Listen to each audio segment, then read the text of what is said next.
can't say that now.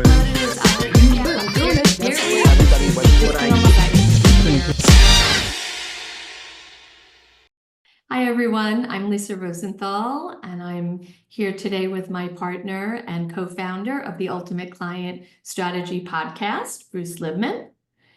And Sam Curcio is our guest today. We're so excited to have you, Sam. Bruce and I know you for quite some time now, and we know your value and what you do, but why don't you share with everyone who you Perfect. are, Yeah. what you do?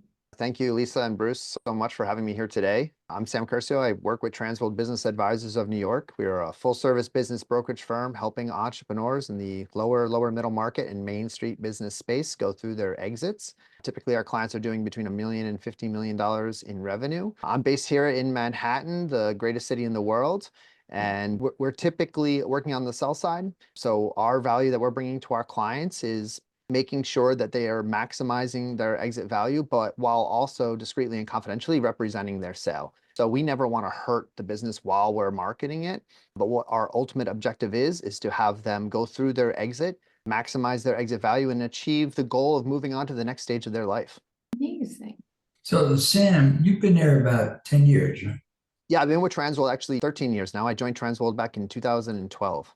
13 years. What drew you to Transworld? It's a great question. I get that often. So funny enough, my partner, Eric Strauss, he used to own radio stations many years ago. And he had hired my dad as a sales guy to work at one of his stations. And so Eric ended up selling those stations to Clear Channel Communications. And my dad worked with Clear Channel for a long time. But fast forward to 2008, Clear Channel fired all their mid-market managers, including my dad. And he moved on to wealth management. So he worked at Merrill Lynch in Poughkeepsie. And in 2012, he was just building his book of business. And Eric was starting Transworld in New York. And he was going around to the contacts that he had in the area. And so when he reached out to my dad, he said, "Do you want to come join the team?" My dad said, "No, I'm not looking to go through a new build, but Sam's graduating with a business finance degree and he might be a good fit." So Eric and I met in New Paltz, and he told me about this Main Street, lower middle market M&A business that he was getting involved in. And I was instantly hooked. I was so excited because I've always had a bit of a passion for entrepreneurship, as well as I knew a number of small business owners just through my dad and his work. And so when I learned about what he was trying to do, I joined immediately, and I met him in May and I was at training in June. Wow. There's no coincidence in life. That's right. Yep. And then 3 years ago, we got my dad to join our team. So we've come full circle. Oh, that's great. So dad's working with you. That's right. Yep. Oh, that's really great. That's a good story. Right. Sam, what are some of the businesses that you love working on? I know the business doesn't really matter, but do you have a certain industry or a certain focus that you really love working on? It's a good question. I mean, I would say that I'm a people person. I enjoy working with people. I get a lot of pleasure out of helping people.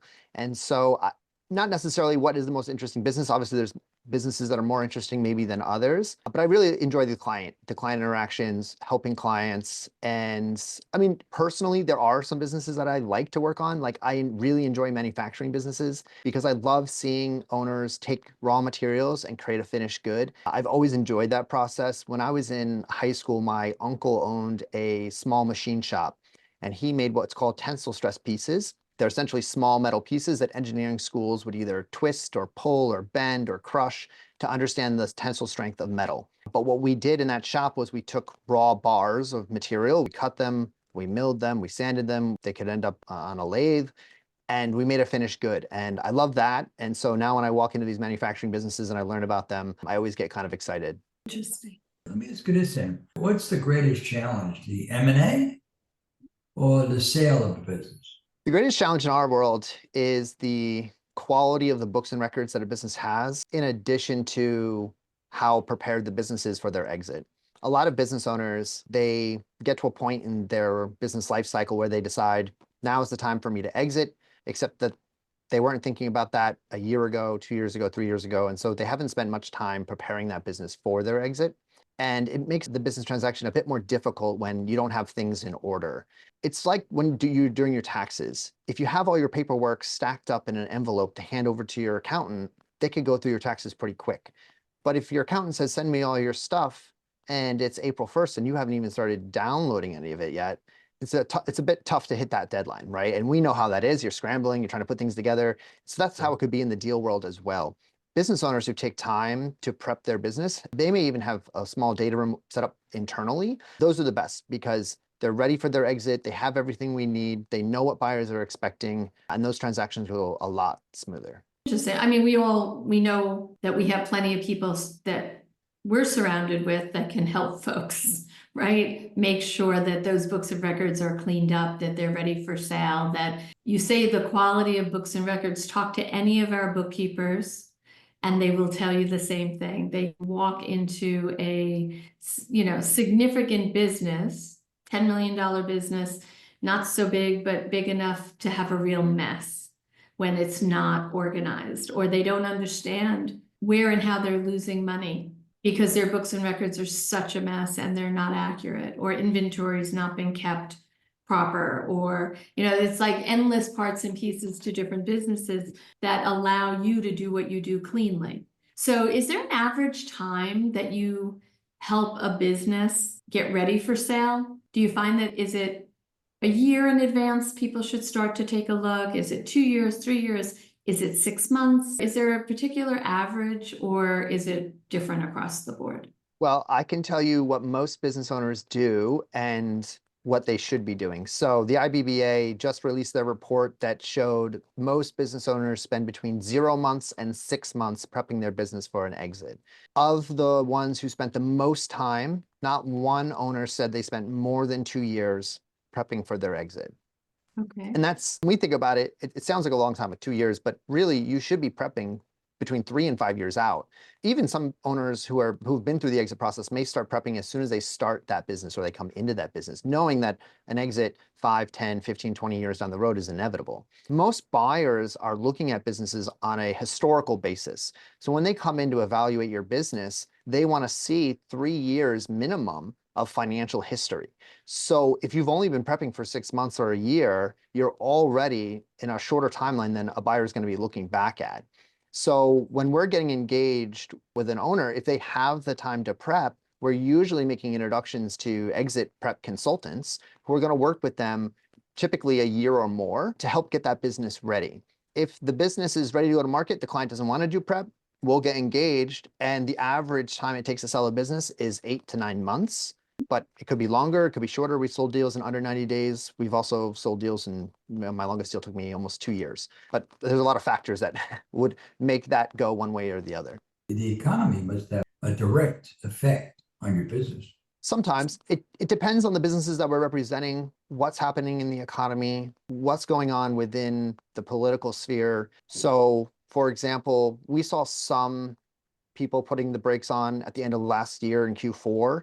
But as soon as an administration shifts, everybody basically says, okay, and then they move on with their life. And Q1 was extremely busy. Everybody I talked to in the M&A space said Q1 was very busy for them. Q2 seems to be going the same way. And it just, again, certain pressures, like we hear tariffs coming up often. A lot of our clients who feel like there could be tariff pressure aren't that worried about it. They're going to build it into their pricing. The clients are aware that tariffs are happening, things are going to get possibly more expensive. Some buyers may get nervous about that, and maybe their offers are building in a certain amount of risk to the deal. But that also creates a lot of opportunity for buyers, because when a buyer comes in and other people are pumping the brakes, you have the opportunity to come in and have a winning bid.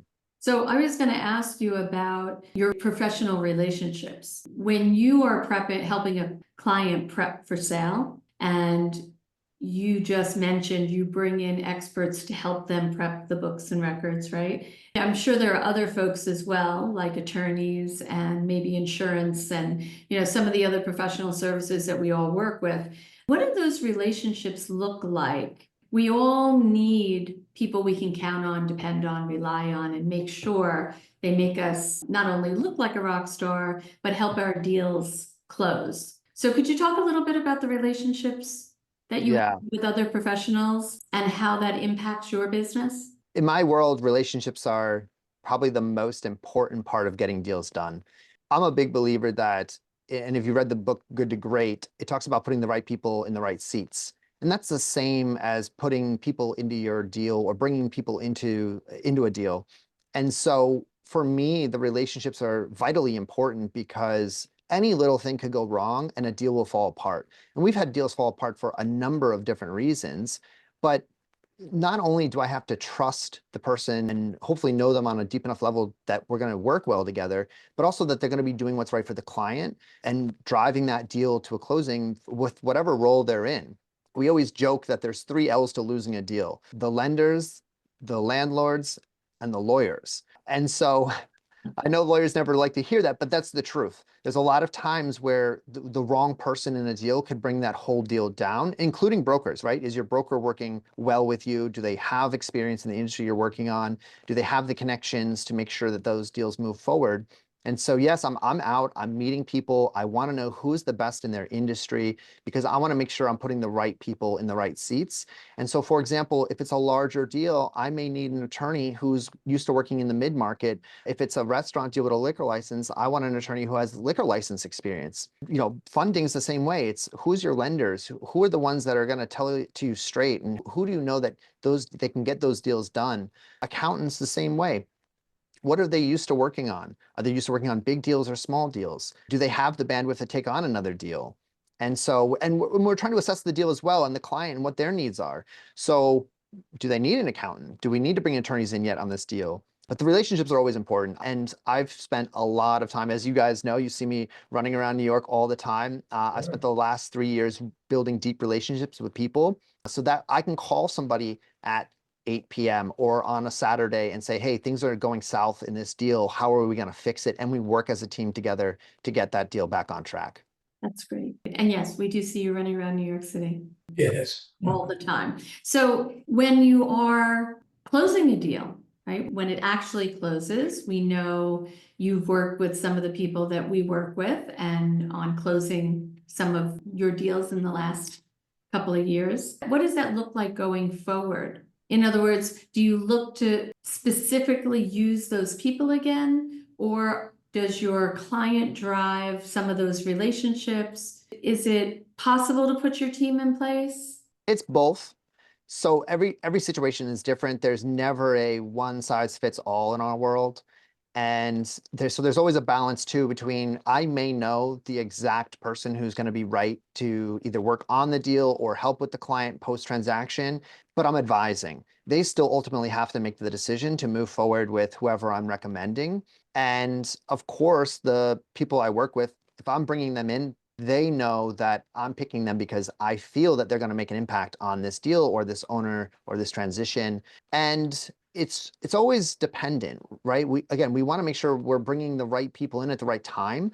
And so sometimes you have to try and start building those relationships. Like, so if we know that this owner who's buying this business is going to need post-transaction support, we want to make sure we're making those introductions early enough so they can start building that rapport. So when they get there, it's not like they're trying to figure out who each other are. So I just want to make it clear for those that are listening, if you are a business owner looking to sell and you consider working with Sam, not only is that a great decision, but ultimately he has endless resources for you to choose from and he can make introductions to you, but ultimately it's your decision. I understand that correctly, right? Yeah, absolutely. So, you're a new business owner. Who's doing your payroll? Who's doing your insurance? Who's your bookkeeper? Right? Or do you have somebody to review your HR files? Do you even have an ops manual or an employee handbook, right? Like these are things that a lot of small business owners don't think about. But are very necessary and legally required. Exactly, right? It's a That, necessity, it's required, you should be doing it. And sometimes it's when we meet the owner, even if they're not hiring an exit consultant, we're advising, like, here are things that you should be putting together because it's going to make the transaction smoother. And by the way, let me get you introduced to those people who can come in and help while we're on our way. Sam, we know how skilled you are professionally, and now we understand a little bit more about what you do. But help us understand what you like to do and where your passion is outside of work. Yeah. Well, I mean, I think like most people, work takes up a big portion of my life, but I love what I do. So it doesn't always feel like work to me. But outside of work, I do a few different things. I grew up in upstate New York in New Paltz. And so it's a lot of hiking and mountain biking, which I love to do. I'm very physically active. I like to work out. I like to eat healthy and treat my body right. I have a beautiful wife, so we love to do things that are, especially around New York, there's always something interesting to do, like go to Broadway or do something outside, check out a new restaurant. Also, I'm involved with the Cystic Fibrosis Foundation. That's something that's very near and dear to my heart. So I have 3 siblings with CF, and I've been with the foundation for over 20 years, especially in a volunteering capacity. Currently, I chair the young professionals organization called the Tomorrow's Leaders here in New York. And so that's an organization of young professionals that are looking to make a difference in the lives of those living with CF, but while also building their personal network, growing professionally. We hold professional development events where we have a panel of experts, typically high-level C-suite people who are giving information to the young professionals as they grow in their careers. So I'm a big advocate. I do as many of those events as I can, and it's been very rewarding. I also have a big family, so we spend a lot of time with family. I have 6 nieces and nephews and 3 on the way, so lots of fun with them when the family gets together for different events. But we have a very close family, and we may seem like we're shouting at each other, but it's just conversation in my household. Sam, talk a little bit more about the organization and the nonprofit so folks really understand how to reach out, where they can find more information, and maybe even what is your next upcoming event that they can look forward to. Yeah, so you can always DM me. You can find me on LinkedIn. You'll see I look just like this in my profile picture. You can also reach me by email at scurcio@tworld.com so we can connect. And there's not like a commitment that you have to do something, but it's it's one of the most wonderful organizations. It's by far one of the top organizations, if not the top organization in the US to work with. The foundation is really leading the way in not just science and research, but also in care provided to those living with CF.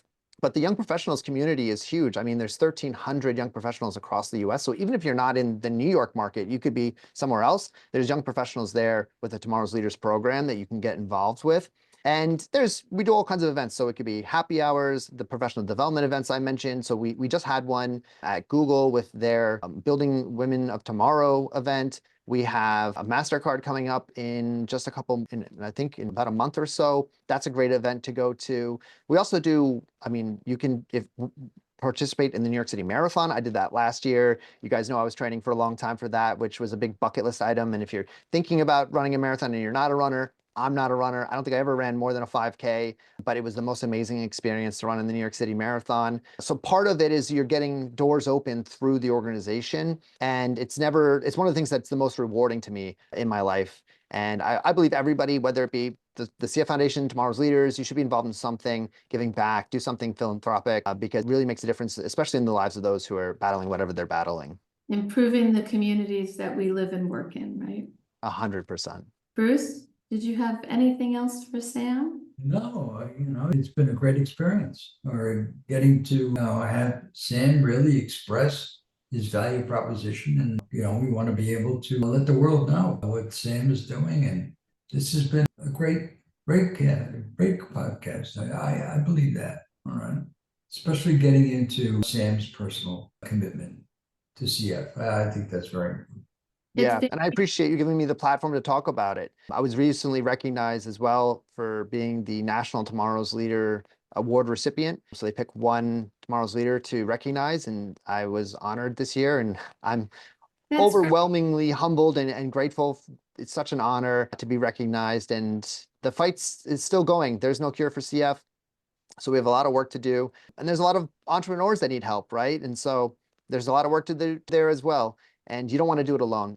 In this life, you need support. You want to work with the best people. So even if it's not me, find the best person for you, and you should engage and work with them. The team effort. That's right. Sam, thank you so much for joining us. It's been wonderful getting to know more about you, about the organization that you're passionate about your expertise in the business that you love so much, and look forward to next time. I appreciate you both having me on. Yeah.